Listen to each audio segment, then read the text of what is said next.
வணக்கம். நான் உங்கள் சுபா கந்தன். இன்றைக்கி நம்ம வீடியோவில் வந்து நாகர்கோவில் ஸ்பெஷலான ரெசிபி தீயல் பார்க்கலாமா? இன்றைக்கி வந்து சீனி அவரைக்காய் தீயல் வந்து இன்றைக்கி நம்ம பார்க்கலாம். காராமணி சீனி அவரைக்காய் போட்டு இந்த தீயல் வந்து ரொம்ப அருமையாக இருக்கும். இந்த தோவாலை, ஆரல் வாய்மொழி, வெள்ளமடம், நாகர்கோவில், நாங்குநேர் இப்படி இந்த இடத்துல இருந்தே இந்த தீயல் வந்து எல்லோரும் அதிகமாக அனைவர் வீட்லேயும் வந்து ரெகுலராக வைக்கக்கூடிய ஒரு ரெசிபி.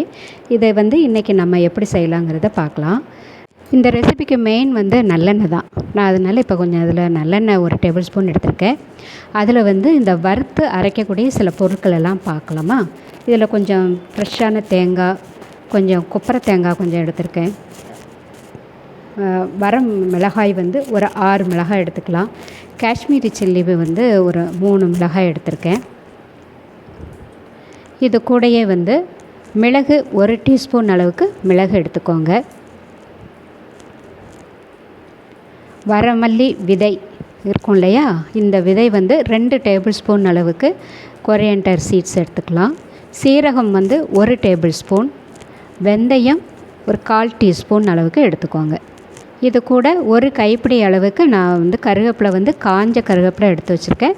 நீங்கள் ஃப்ரெஷ்ஷான கருவேப்பிலை இருந்தாலும் போட்டுக்கோங்க. இப்போ இந்த மசாலாவை வந்து ஸ்லோவான ஃப்ளேமில் சிம்லேயே வச்சுட்டு நல்லா வறுத்து எடுத்துக்கணும். இந்த தீயலுக்கு வந்து இதை நல்லா வறுத்து அம்மியில் அரைச்சி அவங்க செய்கிறது ரொம்ப அருமையாக இருக்கும். சாப்பிட்றதுக்கும் நல்லாயிருக்கும் அம்மியில் அரைச்சி செய்யும் பொழுது. இன்றைக்கி வந்து நான் மிக்சியில் தான் அரைக்க போகிறேன்.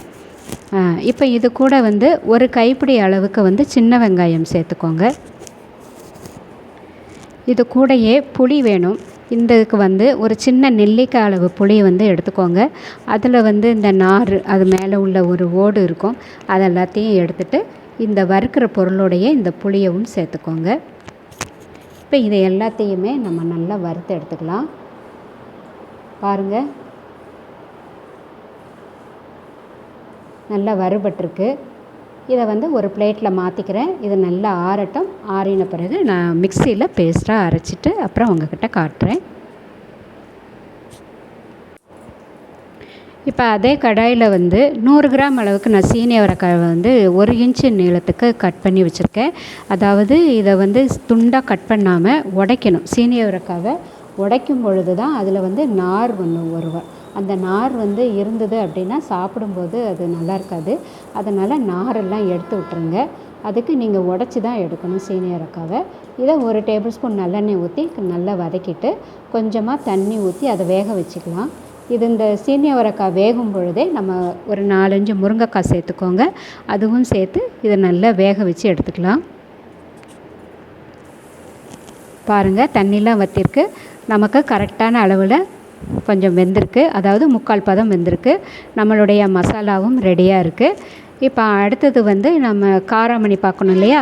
இப்போ இந்த காராமணியை வந்து நான் நேற்று இரவு ஊற வைக்க மறந்துடுது. அதனால் காலையில் இதை லேசாக வறுத்துட்டேன். வறுத்து இளம் சூடாக வறுத்துக்கோங்க. அந்த பருப்பை தொட்டு பார்க்கும் பொழுது சூடாக இருக்கணும். அந்த அளவுக்கு வறுத்துட்டு கொஞ்சம் தாராளமாக தண்ணி ஊற்றி இது போல் கூட 2 விசில் வச்சு, நான் மொத்தமாக 5 விசில் வச்சுருந்தேன், வேக வச்சு எடுத்து வச்சுருக்கேன். இப்போ நம்ம வந்து தீயல் ரெடி பண்ணதுக்கு நான் ஒரு மண் பாத்திரம் எடுத்து வச்சுருக்கேன். இது நல்லா சூடாக இருக்குது. இதில் வந்து ஒரு 2 டேபிள் ஸ்பூன் அளவுக்கு நீங்கள் நல்லெண்ணெய் எடுத்துக்கோங்க. எண்ணெய் நல்லா சூடாகணும். இப்போ நம்ம குழம்பு தீயலை வந்து நம்ம தாளித்து எடுத்துடலாம். தாளிக்கிறதுக்கு கடுகு சேர்த்துருக்கேன். வெந்தயம் வந்து லைட்டாக சேர்த்துக்கோங்க. ஏற்கனவே நம்ம வந்து வறுத்தும் கொஞ்சம் அரைச்சிருக்கோம் இல்லையா?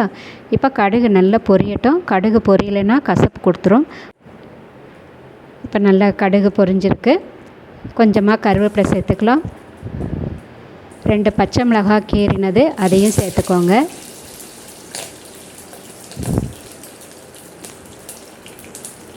ஒரு கைப்பிடி அளவுக்கு சின்ன வெங்காயம் துண்டு துண்டாக கட் பண்ணியிருக்கேன், அதையும் சேர்த்துட்டு இதை நல்லா வதக்கிக்கலாம்.